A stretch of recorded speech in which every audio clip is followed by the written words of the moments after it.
कि भगवान गणेश जी का जो स्वरूप है, शिव महापुराण कर रही है, जो गणेश जी का स्वरूप है वो स्वरूप किस ओर होना चाहिए। बहुत ध्यान से सुनिएगा हमारा, कथा ना छूटे आप। घर के दरवाजे पर अगर हम गणेश जी की मूर्ति, गणेश जी का फोटो, गणेश जी का टाइल्स बाहर की ओर लगा रहे हैं, तो जाते समय गणेश जी का जो पृष्ठभाग है, पीठ है, वो पीछे कीजिए। एक शिव महापुराण में आपको पहले एक प्रसंग सुनाया है, सभी लोगों को ज्ञात होगा कि भगवान के सम्मुख में धर्म है और भगवान के पीछे अधर्म का निवास। महाराज,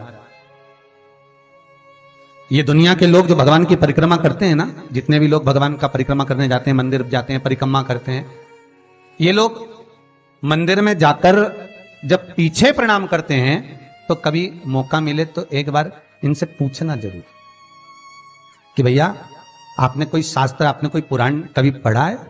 आपने शास्त्र पुराण का स्मरण किया है? हमारा कोई शास्त्र, कोई पुराण, कोई वेद यह वर्णन नहीं करता कि मंदिर के पीछे हम प्रणाम करें, हम मंदिर के पीछे नमन करें। हमारा शास्त्र वेद वर्णन नहीं करता। और देखे तो लक्ष्मी ने कहा, प्रभु जब गणेश जी के सम्मुख में रिद्धि सिद्धि, श्री, तुष्टि, पुष्टि, शुभ लाभ, सारे धन देने वाले, संपदा देने वाले जब गणेश जी के अग्रणी रहेंगे तो पीछे बिठाने में क्या दिक्कत है? आप वर दे दो। भगवान विष्णु ने तथास्तु कह दिया। दरिद्रता दुख, तुम्हें वर देता हूं कि तुम गणेश जी के पृष्ठभाग में विराजमान होगे। इसलिए निवेदन है, मंदिर में नहीं, घर के अंदर, घर में जहां सबसे आगे फ्रंट में गणेश जी की टाइल्स, गणेश जी की मूर्ति, गणेश जी का फोटो प्रथम भाग में बिल्कुल बाहर फ्रंट में घर के दरवाजे के नहीं लगाने। क्यों? जब जाओगे तो पृष्ठभाग गणेश जी का तुम्हारे जाते समय पड़ेगा। जीवन में दुख, तकलीफ, कष्ट आते ही रहेंगे। जीवन में कभी भी आप करोगे बहुत कुछ, फैक्ट्रियां भी खोल सकते हो, दुकान भी खोल सकते हो, कार्य भी बड़ा कर सकते हो, पर सफलता नहीं मिल सकती, सफलता नहीं।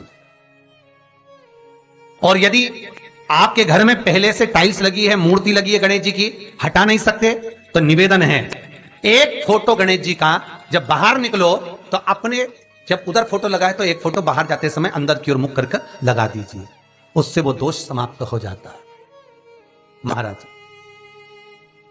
वो दोष समाप्त। गणेश जी अगर लेकर आ रहे हैं तो बैठी हुई मूर्ति लेकर आए, और गणेश जी लाए, मना नहीं है। गणेश जी जब लेकर आए तो घर में बिठाने के लिए ला रहे हैं तो राइट सूंड का गणेश लेकर आए, सीधी हाथ का।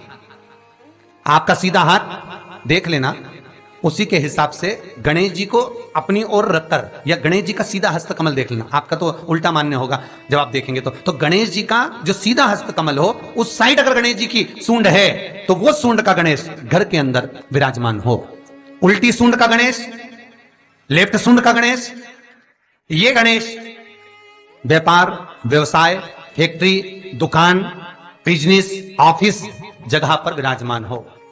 बहुत ध्यान देना, उल्टी सूंड के गणेश बहुत कम बनते हैं।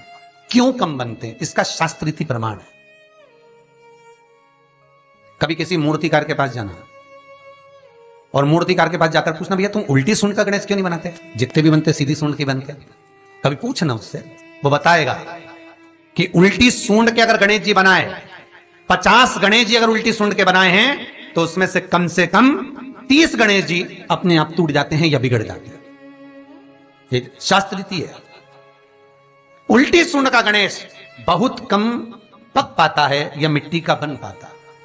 और यदि आपने अपने हाथों से भी उल्टी सूंड का गणेश मिट्टी का बनाया तो 10 दिन पूजन करोगे, 10 दिन के अंदर वो मूर्ति, वो सूंड, वो गणेश जी चटक जाएगा।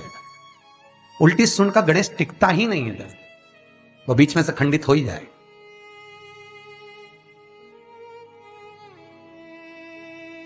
वो तो स्वयं गणेश जी कृपा करें, स्वयं विनायक कृपा करें और उल्टी सूंड के गणेश जी अपने को मिल जाएं और वो गणेश जी हमारे घर में आ जाएं तो वो फिर नहीं चलता। सीधी सूंड के गणेश जी को मनाने के लिए महाराज मंत्र की 50 माला करना पड़ती है, तो समझ लो सीधी उल्टी सूंड के गणेश जी को मनाने के लिए मात्र 5 माला में भगवान गणेश प्रसन्न हो जाते हैं। अर्थात उल्टी सूंड का गणेश शीघ्र प्रसन्न होता है।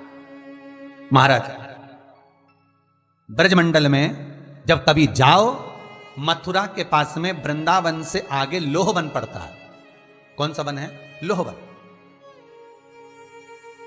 वृंदावन से कुछ थोड़ी दूरी पर लोहवन है।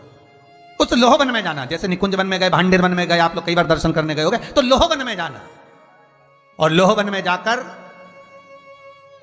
थोड़ा सा सरसों का तेल लेकर अपने ऊपर से 21 बार उतार कर लोहवन में भगवान शिव का स्मरण कर कर, यमुना का स्मरण कर कर, विष्णु और कृष्ण का स्मरण कर कर, वो तेल सामने एक मूर्ति मिलेगी जिसका शीश नहीं होगा, उस मूर्ति पर चढ़ा देना।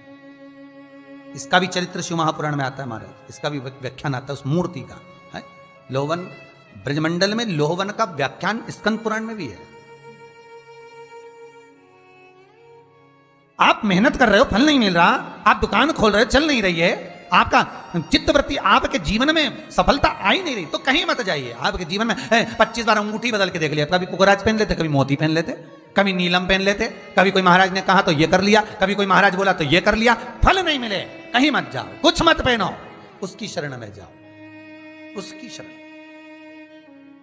लोहवन पहुंच जाओ, वृंदावन से 4-5 किलोमीटर की दूरी। रिक्शे वाले से बोलो कि वो लेके जाएगा, 5 रुपए लेता है। लोहवन जाओ, वहां विनय करो, 10-15 मिनट बैठ लो, भजन करो, यमुना जी का स्तमन करो, शिव का नाम जाप करो, शंकर का भजन करो, और वो सरसों का तेल 21 बार स्वयं उतारो, स्वयं चढ़ा दो, आओ वापिस। उसके बाद तुम किसी कार्य को करोगे तो सफलता जल्दी मिलेगी, काम अटकेंगे नहीं, काम सफल।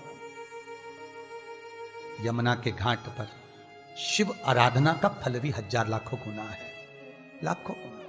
बहुत ध्यान देना, स्वप्न 2 तरह का होता है। एक स्वप्न में अगर आप बहुत खिलखिलाकर हंस रहे हो तो समझ लेना दूसरे दिन तुम्हें कुछ ना कुछ ऐसी खबर मिलेगी कि आंख में आंसू आएंगे। स्वप्न में आप अपने आप को अगर हंसता हुआ देख रहे हो, किसी को खिलखिलाता हंसता हुआ देख रहे हो, तो दूसरे दिन कुछ रोने की खबर मिलेगी, कोई दुख होगा, कष्ट होगा, तकलीफ होगा। और अगर स्वप्न में आप भगवान को मुस्कुराता हुआ देख रहे हो, स्वप्न में आप भगवान को हंसता हुआ देख रहे हो, तो जरूर तुम्हारे ऊपर कुछ भगवान की कृपा होने वाली है, जरूर कोई अच्छी खबर आने वाली है। दोनों के हंसने में अंतर है। सांसारिक मनुष्य स्वप्न में हंसता दिखे तो दुख मिलेगा, और भगवान हंसता हुआ दिखे तो सुख मिलेगा।